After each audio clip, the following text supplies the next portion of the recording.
Hello, everyone. Thank you for joining us this Wednesday. I'm grateful that we have some dedicated folks that have been following us.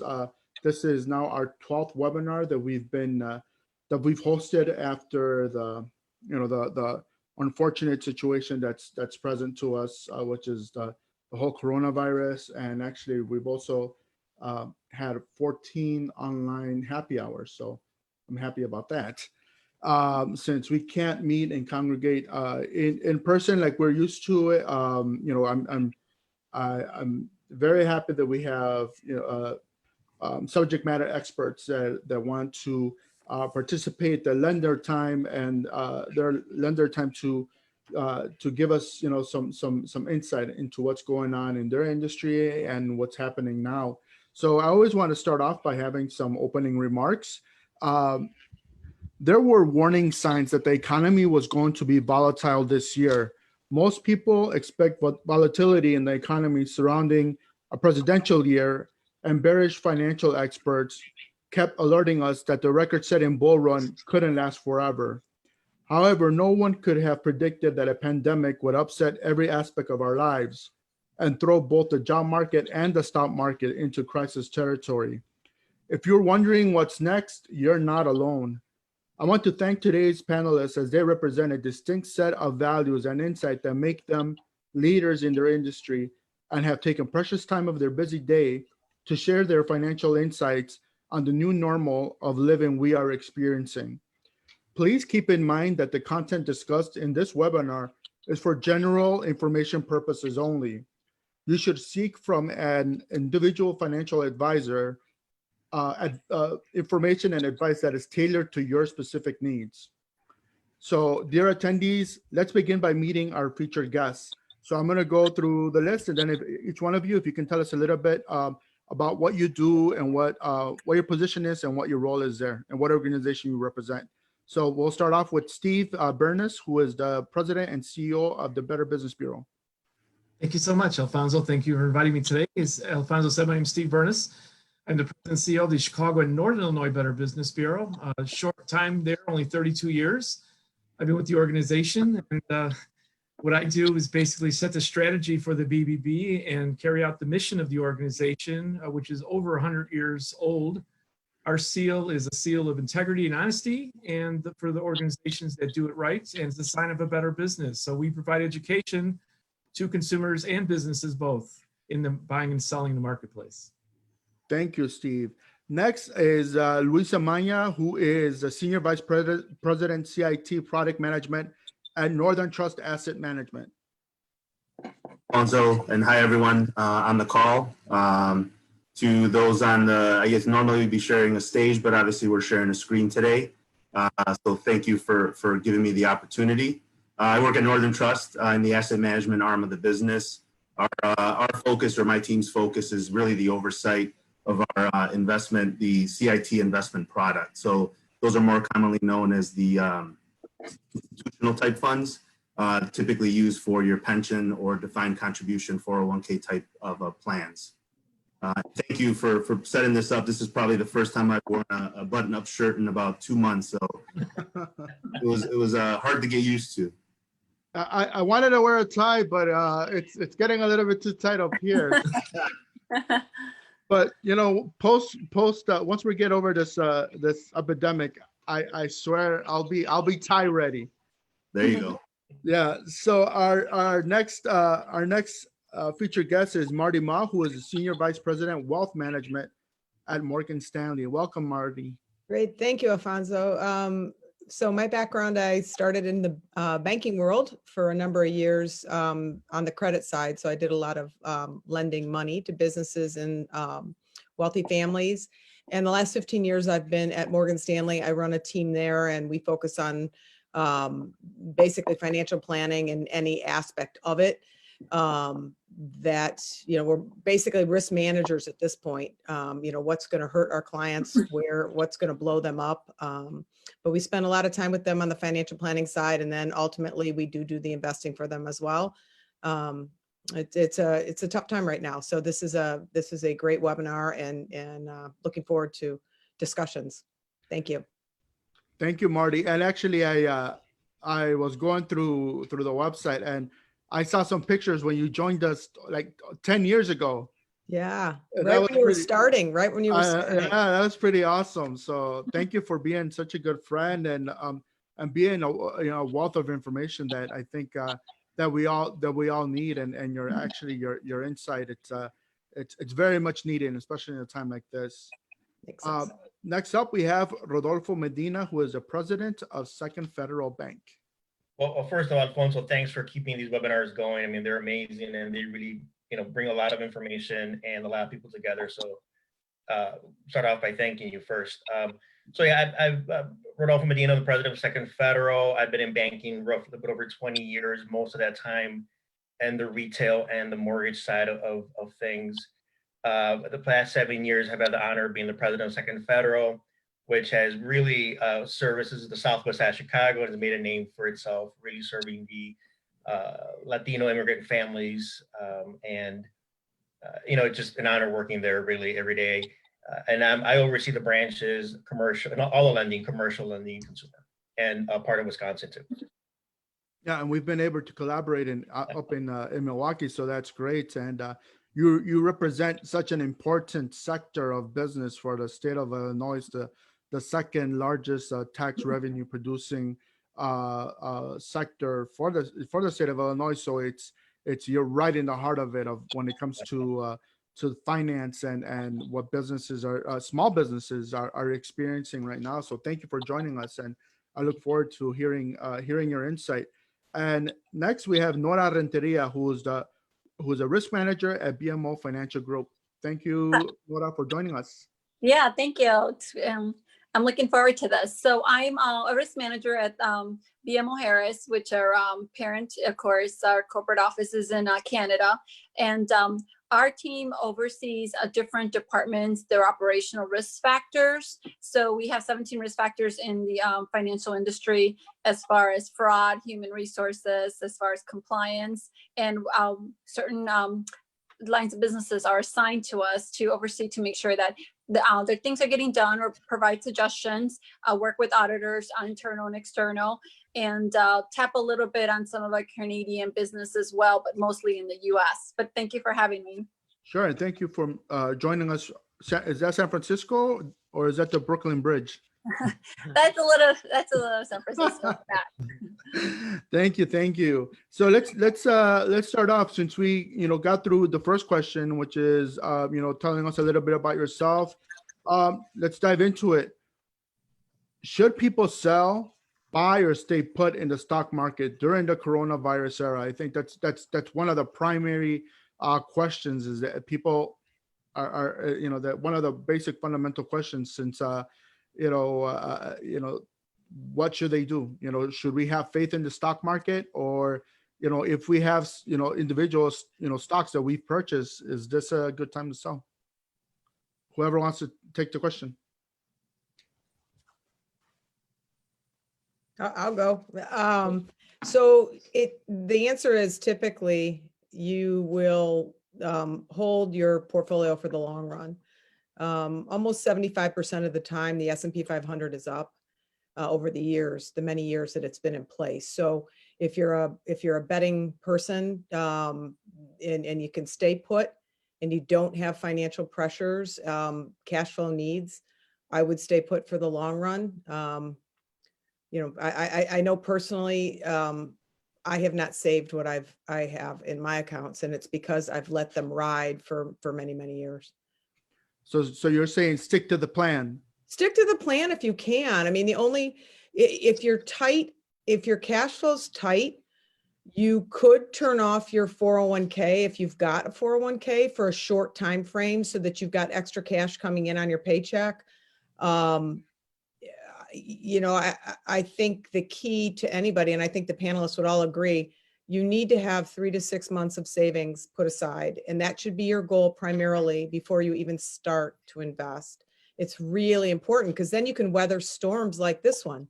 Sure. We're going to get out of this. It'll be different, but we're going to get out of this, and the markets are already starting to percolate again. If you have that 3 to 6 months, I can see that. Yeah. Yeah. If you have 3 to 6 months of cash set aside, then you can ride those storms out and leave your invested money as is.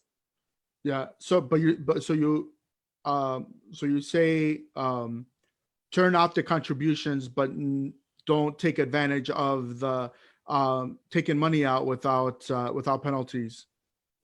Well, that's a whole different topic, right? Right. So the first thing I said, if you need cash Yeah. and you are participating in a plan, you could turn it off Yeah. to get additional cash.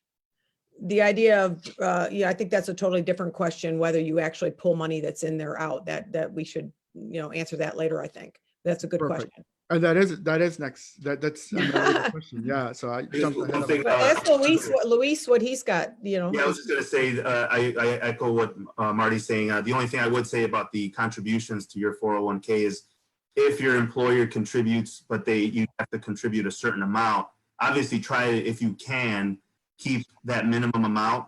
So if they say you have to contribute 5% to get 3% or 5% to get the 3%, whatever the amount is, that's free money. So you don't want to lose that either. But I agree that if times are tough, that's a spot where you can easily kind of, adjust it for right now, and then, maybe catch up later and increase your contributions more towards the end of the year when maybe liquidity is a little bit better for you. Great. Rodolfo, on the savings side, any input?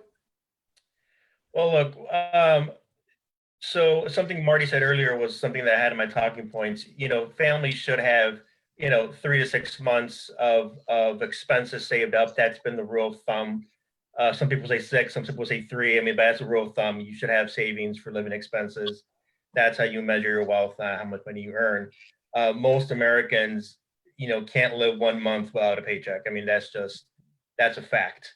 And that's sad. So I think savings is important. Tying in the previous question about buying stock, I've had a lot of people call me, and I'm not a financial advisor. I just want to repeat that statement. Nor does Second Federal have an investment arm. So I'm probably the most unqualified person on this moderator panelist called to say this. But I tell my friends that if they have savings that above and beyond their living expenses that we just discussed right now, I think it's a great time to take advantage of some stocks that are down, some industries like airlines and others that are all-time low right now, and that we know will probably be bailed out when time comes. But again, emphasizing that importance of always having that cushion. I can't repeat that enough. You have to have that cushion there in case you do lose your income. And millions of families are already experiencing that today. They lost their income. Right. And they're going to unemployment, and they just don't have that cushion. So yeah. Got it. Nora, any input? I would just say, just do your research and definitely talk to someone as far as what areas are best to invest in.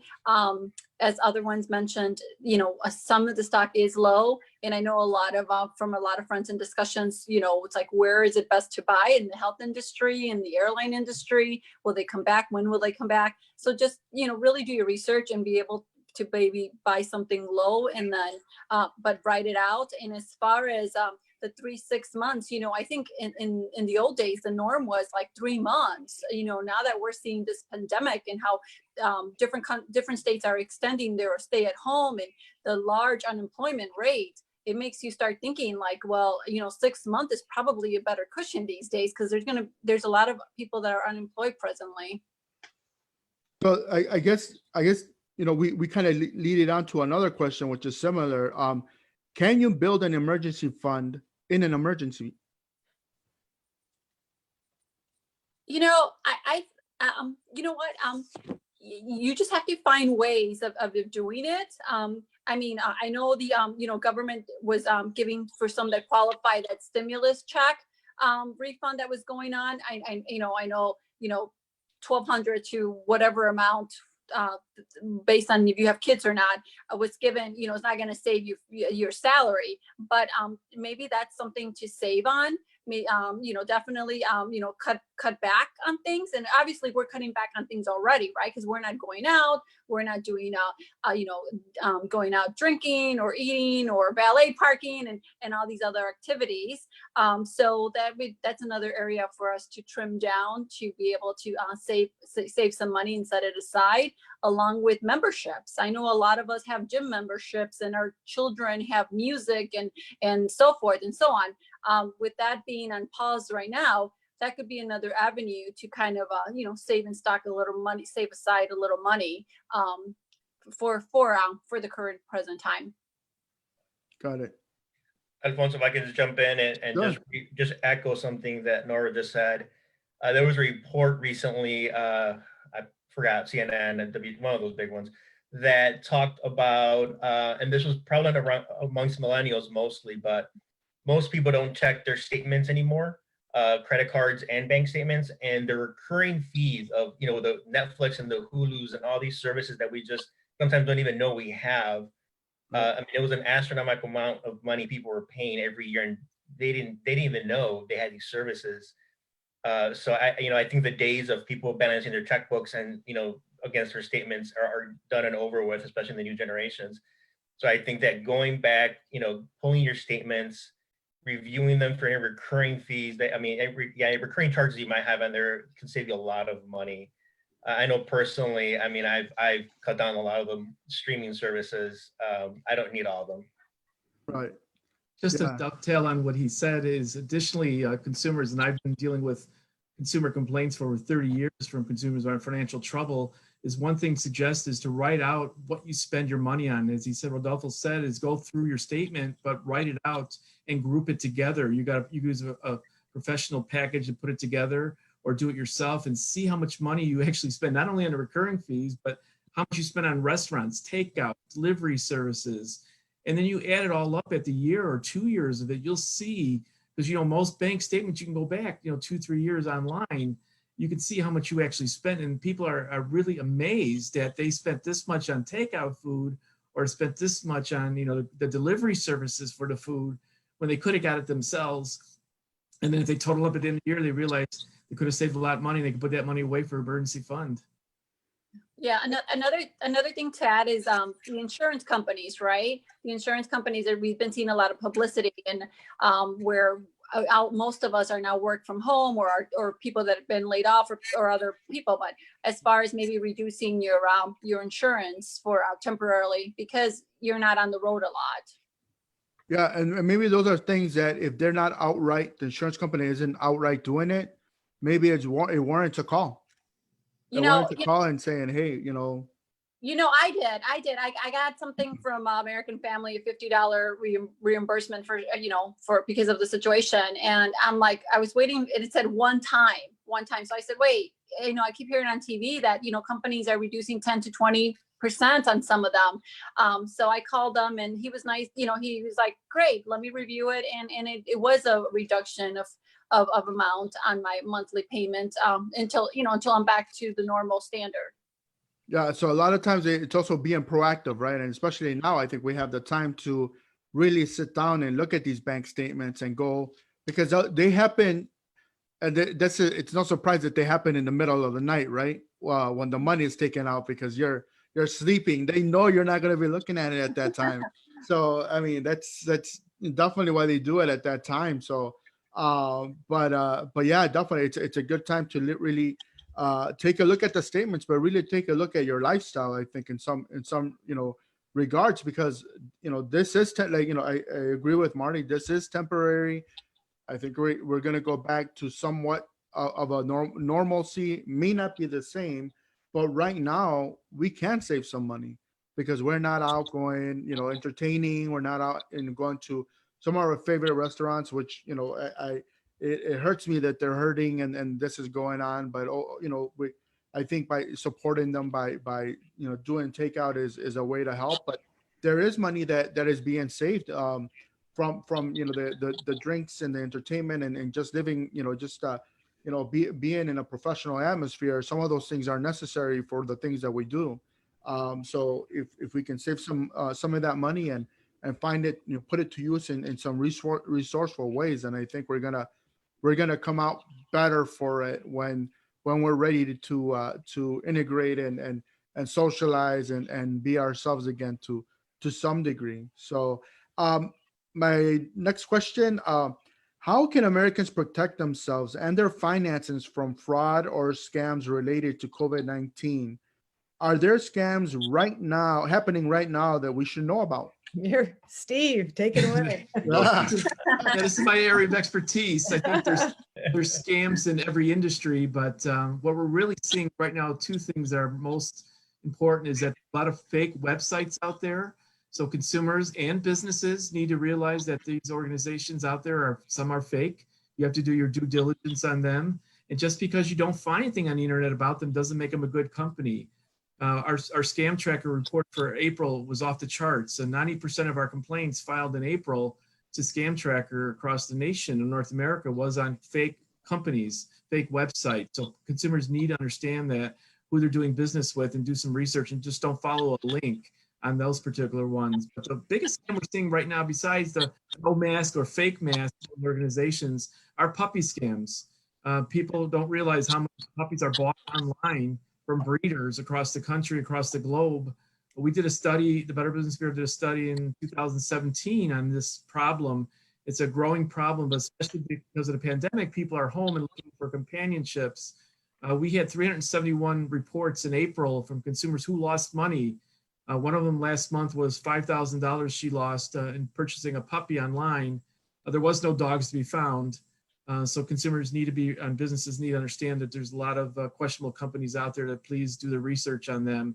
But usually the tip off to the rip off, as I would say in my segments, is that consumers pay with any unconventional methods. So if the person asks you to pay by gift cards, or if they ask you to pay by a wire transfer, that is usually a good warning sign as well. But check out the company first, Better Business Bureau, but other sources, and you'll find a lot of information on the internet. Not after. Don't look them up after, because it's too late. And I think, Steve, kind of piggybacking on what you said, is that sometimes finding no information on an entity is just as much as finding bad information on them, right? Yeah, it's like a whack-a-mole game. Sometimes these pop up in the morning and they're gone in the afternoon. So one comes down, another one comes up. So yes, a lot of consumers say, hey, there's nothing bad about them. They're a great company. The Better Business Bureau has nothing on them. It doesn't mean anything. They could have started in the morning business. Yeah. Wow, that's incredible.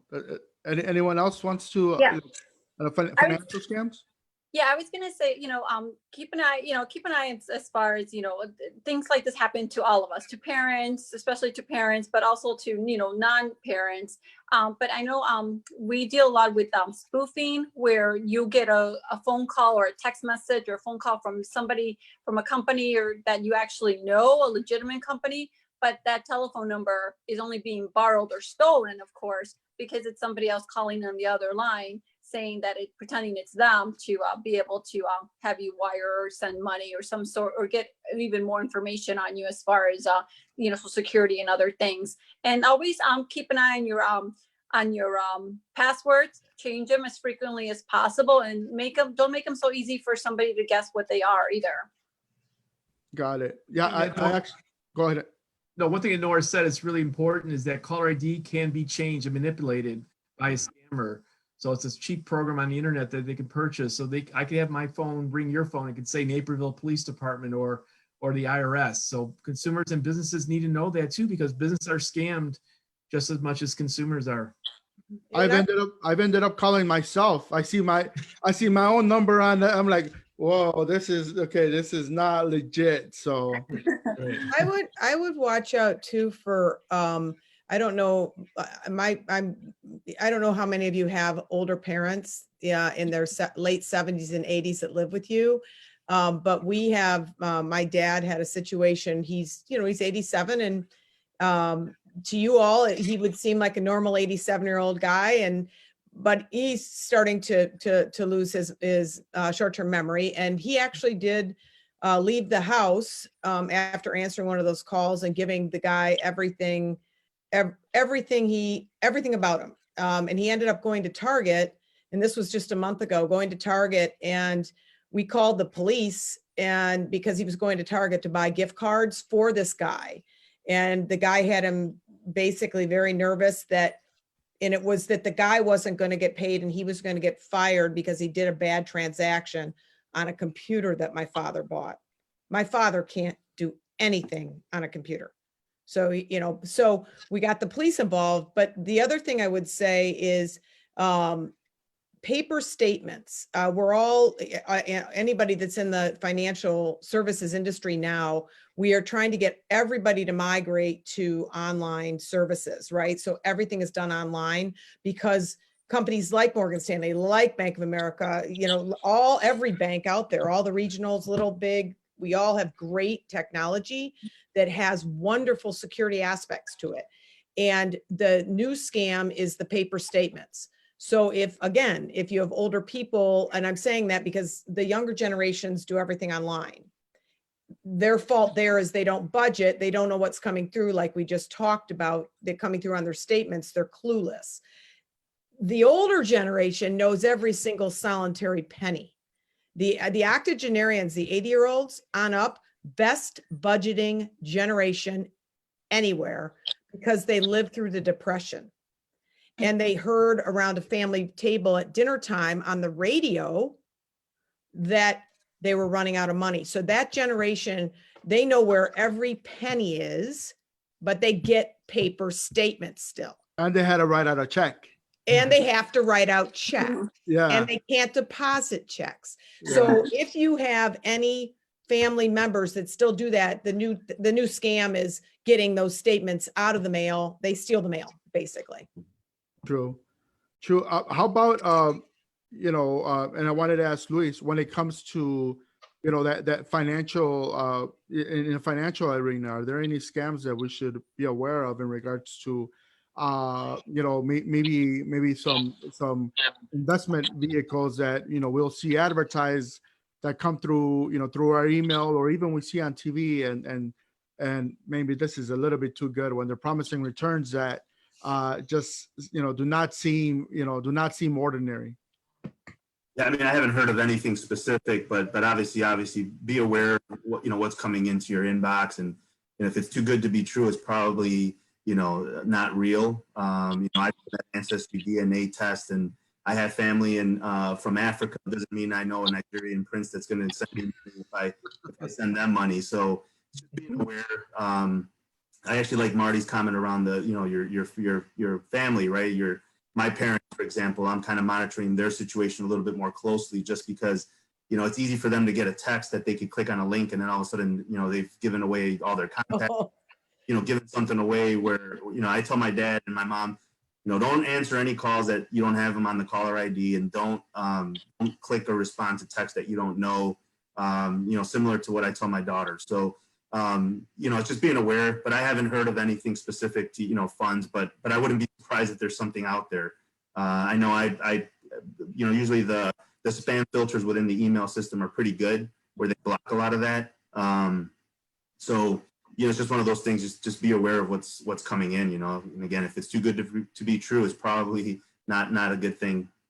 Yeah. And the reason I asked that is because there's apps out there that that run with AI in the background, which pretty much start a conversation with you where they tell you, bro, you're spending too. They put it in a language. The AI comes back in a language that they think is gonna resonate with you. But bro, you're spending too much money here, and you're spending too much money there. Maybe tomorrow you shouldn't. You shouldn't spend. And they ask for a lot of information so that the algorithm can determine a profile about who you are and what your spending habits are. So, and some of them are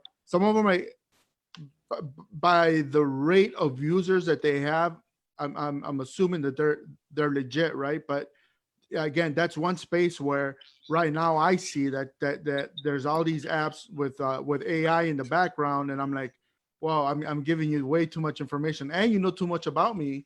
Yeah.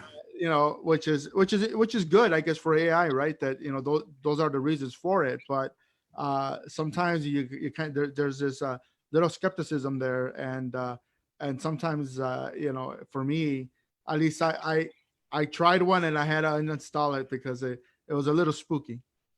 Yeah, we've also been seeing from customers on our side where perhaps maybe because, now that we are in a stay-at-home situation where individuals are being scammed by online dating. So you have these individuals that are asking for money that are, I don't know, in Africa and different parts of the world, or you think they're here in the United States, and men and women are fooled into sending money left and right, and it could be from 1,000 to 50,000. So it ranges a lot as well, but a lot of scamming on that side as well. Rodolfo, do you have any insight in regards to scams that are going on with La Villita and maybe not scams, but like maybe folks that had planned things out in the future, but there's companies that are hesitant to give those folks a return of their deposit or a refund, or at least willing to negotiate some kind of settlement, right? Because what they had planned, like a wedding or a quinceañera or a service that we're going to need, now we can't use it. Look, the communities that we primarily serve, which is Little Village, Brighton Park, Back of the Yards, Archer Heights, Cicero, Midway area. I mean, they're plagued with abuse. And we have two vulnerable populations there. We have the elderly and we have the immigrants, and both have a very small voice. Immigrants are afraid to, when something like that happens, they're afraid to speak up, and elderly just don't know better. And if they don't have a family member there to represent them, they just don't do it. But I mean, this predates COVID-19, really. I mean, this is going back to those fake notarios on the street charging astronomical fees to do some legal procedure. I mean, that they're not qualified for. I mean, this is something that's been going on in Little Village and all these communities for years. And, personally, one of my personal vendettas is to, run them out of the community, but they just keep on coming back and making so much money. It's hard. I mean, subprime lenders, you name it. I mean, these communities have been hit hard with this. And again, this predates COVID-19. Yeah. And the same situation where they, kind of what Steve was saying is they'll pop up and then they're gone. You go back again and the storefront is shut down. They're not there anymore. It's like, how do you make that person that lost money whole again, right? It's kind of impossible. I mean, the other big thing that's going on right now, this is probably not necessarily a direct scam, but it's an abuse, which is price gouging. I mean, PPE right now, I mean, you can't get a mask, nowhere. And you got people in the corner selling them for $5, something that they probably bought for 25 cents or less. Yeah. Liquid hand sanitizer, they're going for $20 for something you could probably have bought at Walgreens for $2.99, a year ago. So, I mean, again, not a direct scam, but it's definitely an abuse of supply and demand. Right. And people are paying for it because they need it, or they feel they need it. And the fear of getting the COVID just makes them pay whatever. And these are families that live check by check. So it's definitely an abuse. Definitely. Next question that I have here, and I think it's an important one. What are ways to keep a credit score healthy during a crisis? Well, one thing I'd like to say, because I've been handling complaints on these for many years, like I mentioned before, is paying your bills on time is probably the best way to help your credit score in any way. That's what the lenders look for, is that you are a reliable person. But one thing that can stress for both consumers and businesses, not to run away from the lenders when they're calling either, is to address them and work with them in some way, because running away from them or not paying your bills is not going to be any good for you. It's going to ruin your credits as well. And every consumer should get the credit report yearly. Two things: one, to see how your credit is and where your score is at. But more importantly, sometimes it's the first way of finding out if you've been a victim of identity theft. Because a lot of times the thieves, switch your address and switch your information, so you're not even aware of it. So the only website that we recommend is endorsed by the FTC, and the others is annualcreditreport.com. And that's the one that's free once a year to look at your credit report, even your children too. So sometimes your kids, a Social Security number can be compromised in some ways. So credit reports are important. Your credit's going to last for a long time, and you got to pay your bills, and you can't run from it, especially during the pandemic. Sure. Yeah. I remember seeing a report on how easy it is to change someone else to change your address. And then all of a sudden they start getting your mail, and then you're like, whoa, what happened? But it's so easy. And the thing is that you're right. It's you got to stay on top of that. And if a bill hasn't arrived, then you should start questioning, where's it at? Exactly. Very easy to switch addresses. It's just a postcard. Yeah. Businesses, and before you know it, we had a consumer last year and had 8 accounts sent somewhere else to a different address, and 8 were opened up, and then it was like 2 years later they realized they've been a victim of identity theft. So you got to get your credit report and make sure it's accurate. And don't pay somebody to clean it up, because you can do it yourself, and they can't. Those one that promise they can charge you and fix it, they can't do that until they fix it. It's against federal law to say they can fix it without doing it first. And you probably lose some of the negotiation power if you give it to someone else, right? As opposed to you. Exactly. Yep. And if I could add on to Steve's comments, when he said, if your lender calls you, pick up the phone, that is very true. I mean, as a lender, I think in the past month, we've seen most lenders come together and work with their borrowers, whether it's credit card holders or mortgagees. Whether it's forbearances, some type of workout plan. But if you've lost your jobs, you should probably just contact them directly and let them know you lost your job and work something out. Again, I've seen more and more larger, smaller, all kind of size financial institutions, credit card lenders fall in line and start being a lot more generous with their workouts in this time. Yeah, I was going to comment the same thing as far as, our volume with BMO has been so high on individuals calling in and asking for a forbearance, and all that is not affecting your credit. So you still keep your credit healthy, and it's best to work with the lenders for different options, and they may be able to tell you other things that may be coming down the road. Make your payments. Credit score is, it's very important. So just keep a healthy credit score and definitely keep an eye on it. Great. Let me go on to next question. And it's something that we had talked about earlier, but we were going to come back to it. What should people know if they are considering taking money out of their 401k right now? What are the implications if that's something that you feel, it's an avenue for you to get some money? I will comment briefly on this one. I would say we just went through the process last year of changing the vendor that manages the 401k for our institution. And a couple of things that we learned in that process is that most people, and that this was a national study, not just us, because I know my staff don't know, but nationally, most people don't know or lack a lot of knowledge about their 401k plans. So I think step number one is educate yourself on your 401k plan. Some are vested in mutual funds, some are vested in stock of the company. Learn how your money's being used and what tools are offered. Can you lend against it versus withdrawing and taking the tax penalty? So I would just, again, briefly and just say step one is learn your 401k and see what tools come with it.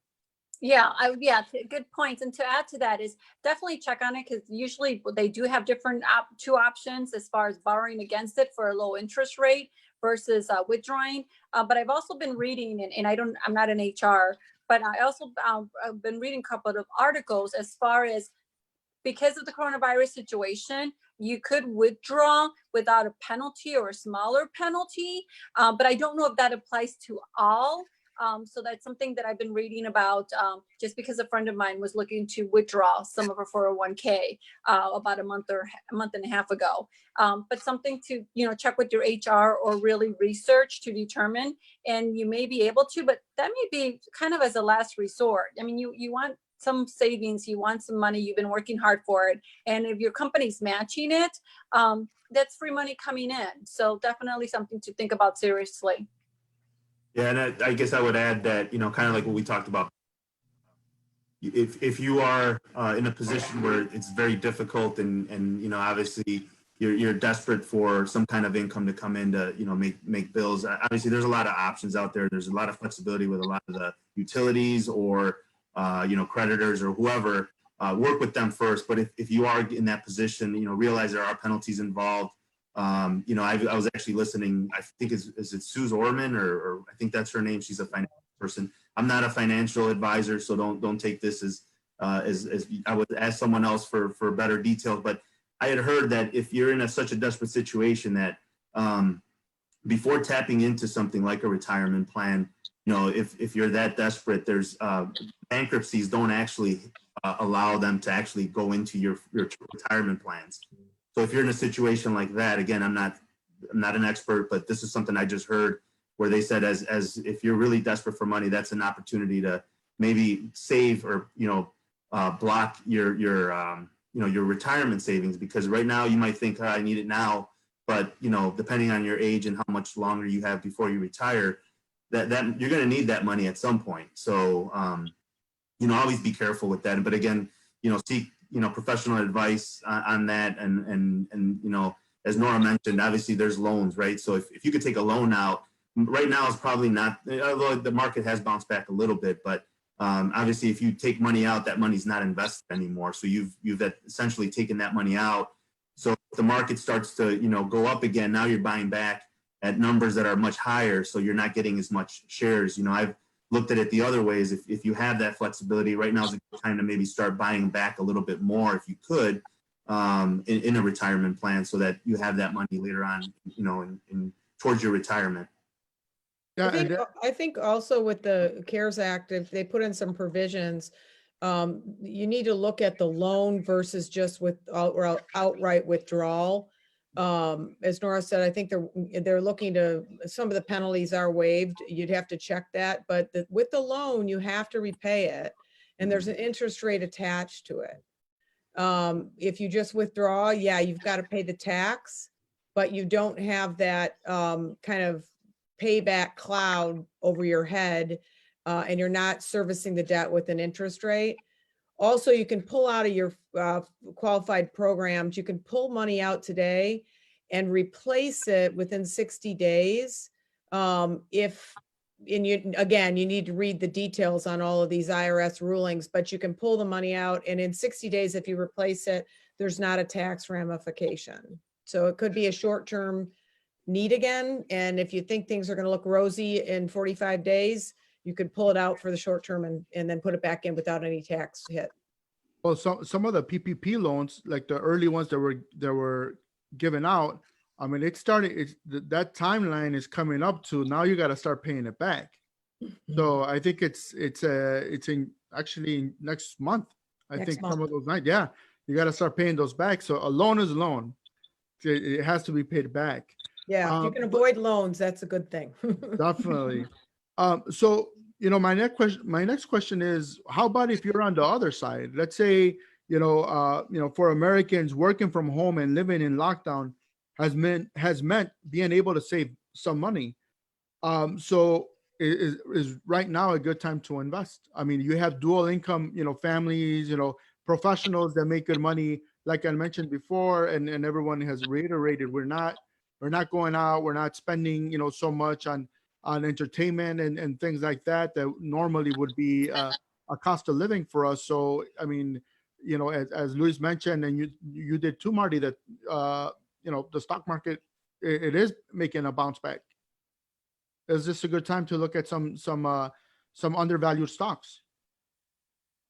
Yeah, there's always, opportunity there. If you're in a situation where you can, take advantage of that opportunity. I mean, right now is a good time potentially for some stocks. Again, you got to do your research though, right? I mean, it's got to be companies you're very confident in. Back, after 2008, one of the companies I was very confident in was Costco.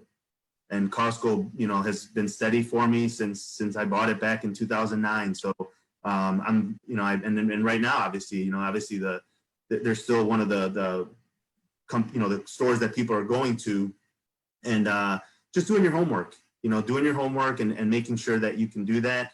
There's if you're not as good about doing the research, or you don't want to do that much homework, look at fund options. There's mutual funds out there, ETFs that are more what they call low volatility.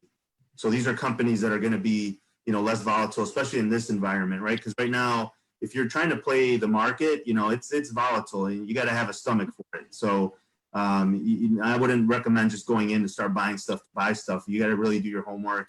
And again, if that's not what you want to do, then, look into some of those mutual funds or ETFs that might provide you a low volatility or some kind of factor-based investing that might help you, achieve your goals. Yeah. So definitely not going into your Robinhood account and let's start picking some of these stocks, because I mean, now it's so much easy. It's so much easier to do it. But at the same time, it's like, are you really getting a well-rounded look of that company, right? And what, would you feel confident enough that, okay, this is the money that I've saved, or the money that I have, that I can be somewhat risk adverse, but at the same time, I don't want to lose it. Right. Yeah. I mean, it's really, your appetite, right? How much risk do you want to take?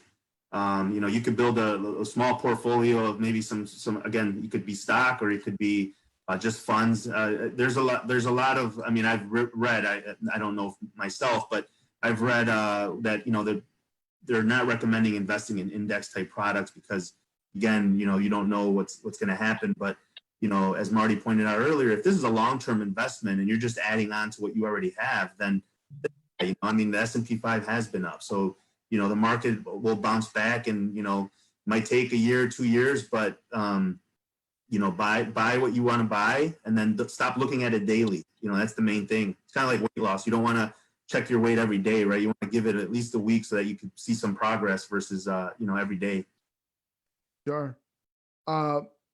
Next question. How do you keep your finances safe from malicious actors on the internet when our new reality has sent the world online? I mean, really, for everything now, it's got to pay for it online. Well, I think the one thing that I mentioned earlier that still holds true is who you're doing business with and who you're giving your financial information to.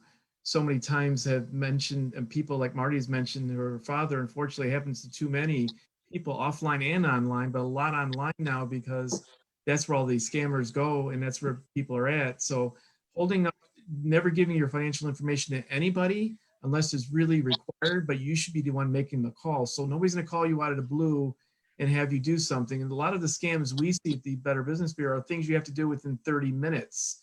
And that's what the scams usually is. They don't want you to think about it. They don't want, the Marty's father to ask her. They want you to act on it right away. The only thing we tell people to do in 30 minutes is buy a pizza, and that's it. Everything else, everybody wants information, or you're quickly in 30 minutes is a scam. But again, checking on that organization before giving your information out, you're probably going to get it's a matter of when you'll be a victim of identity theft. It's going to happen to you. It's happened to me. It's happened to a previous Attorney General, Lisa Madigan. So you can protect yourself only so much before somebody will either hack into your systems or steal your identity. But doing business with companies and being vigilant about who you're doing business with and making sure you monitor your statements is the best thing to do. Yeah, I know one of our participants that's listening had said also there are credit cards out there that will monitor your credit for you. You can do, I did LifeLock for a while where, basically any new account that was opened, they sent me stuff. I now have Experian. Some firms will also, banks and brokerage houses will give you access to those credit bureaus if you're running cash management, like running your checking account through them. So just be on the lookout, because there's a lot of products out there that will provide you protection and will notify you if somebody is doing something, with your information. Marty, in the financial sector and in investment, what are some general seals of approval that you would say, okay, if this person is accredited by this governing body, then they're more trustworthy than someone that doesn't have that? Well, wait, so just in general with clients, or with just in Yeah, I don't recommend anything really to the clients unless it's been vetted by our compliance group or our security. And no firm will. But again, there are products that out there that, I happen to have accounts where I work, obviously, but also at BMO. I'm down with Nora at Bank of Montreal. They've got products as well. And I think that if you can You have to watch it. And somebody earlier had said about passwords. If you're in an airport or you're walking on the street or you're on the bus, you know, people are looking over your shoulder. It's just unreal. So you really have to be your own best advocate for safety and security. Yeah, and you know what? I went from wearing contacts to wearing glasses again, because that one, I know the temptation of wanting to rub my eyes, but I'm surprised how clearly I can see people's phones, and I'm not even really close to them. So yeah, I mean, so obviously, I'm not going to do anything malicious, but yeah, I mean, it's incredible how easily we can be a non-willing participant in a scam. You can pay for services. I'm paying $25 a month right now for my dad's credit, social security number, his date of birth. I'm going to pay it. I'm paying it for 2 years. He's 87, hopefully I'm still paying it when he's 90, but I'm not going to not pay it right now. It's a mess. It's a big mess.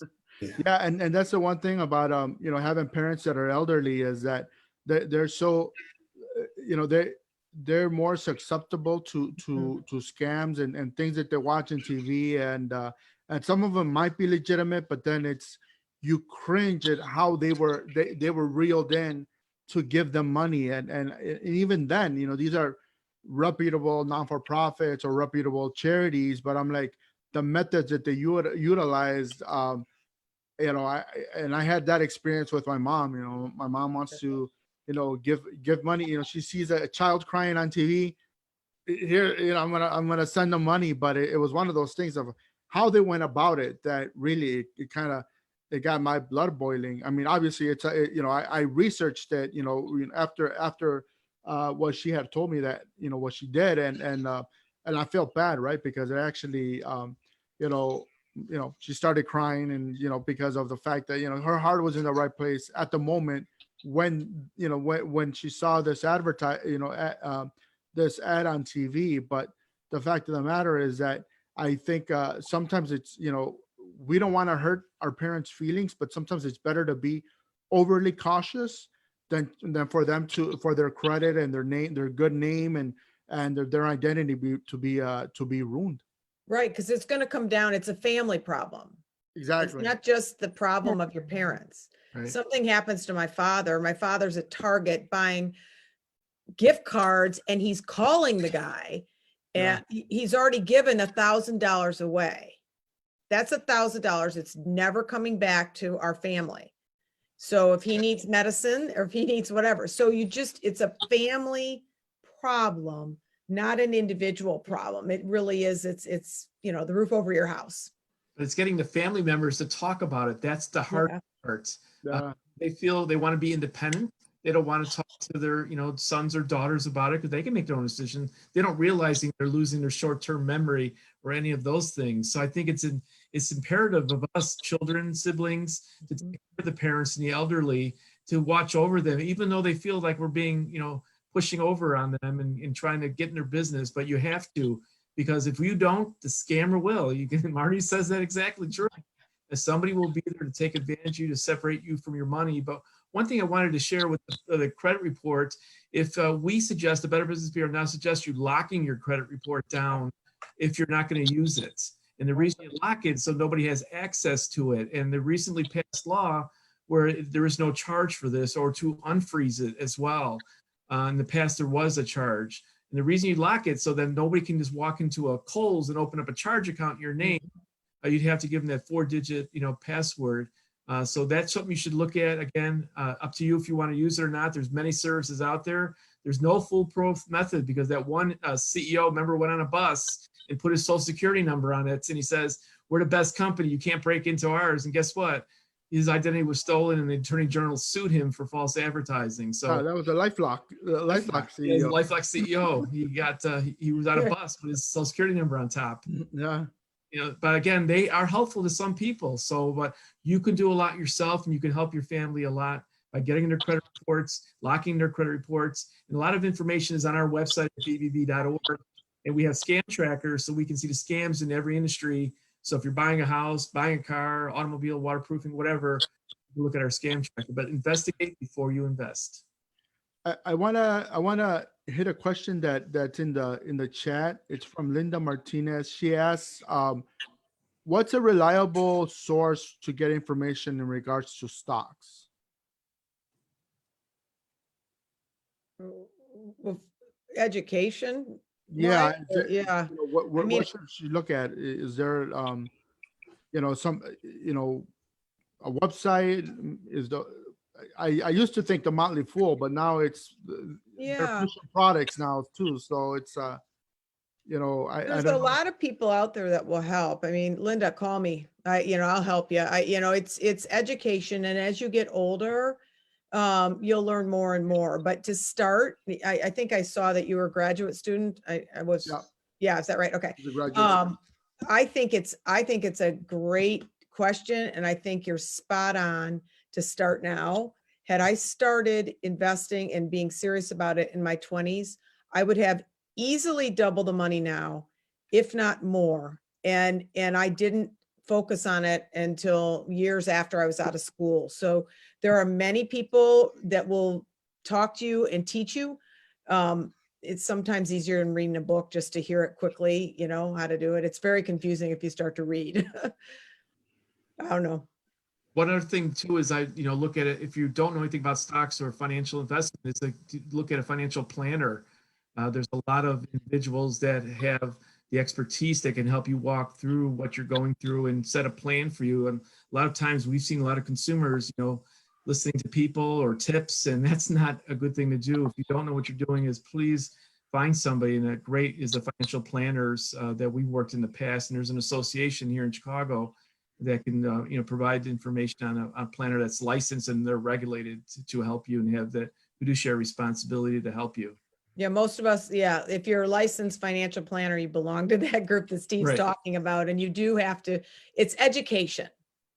Don't get involved with anybody. Don't invest your money with anybody unless they're going to sit down and talk to you and understand your needs, understand the level at which you're starting out at. And somebody will spend time with you. It's actually the best part of the job when you educate people. So just ask around. There are people that will help out. And it has to feel right in your gut too, right? Because I think that like you said, if they sit down with you and they educate you about it, and you feel that you went into you made a decision because it was an educated decision, as opposed to someone giving you the hard sell or the quick sell for that matter, then I think your gut is a great indicator of knowing, okay, does this person know their stuff, or they just want my money? Right.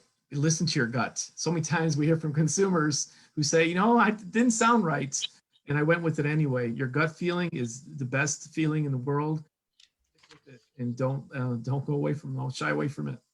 I want to thank everyone, our discussion panelists, for giving us your precious time to be on here today. I want to thank the participants for obviously participating, following us every week, and being engaged, which deeply appreciate that. And we'll be sending out information on the next webinar. Again, thank you so much to the participants for being with us today, for giving us some time. Your insight is invaluable, and if anyone needs information on any one of the panelists that were here, just feel free to send me an email at hispanicpro@hispanicpro.com, and I'll be happy to forward on that information if everyone's okay with it. Sure. Great. So thank you, everyone, and we're gonna end the webinar now. So thank you again, and have a happy Wednesday, happy hump day, and be safe and healthy. Take care. Thank you so much.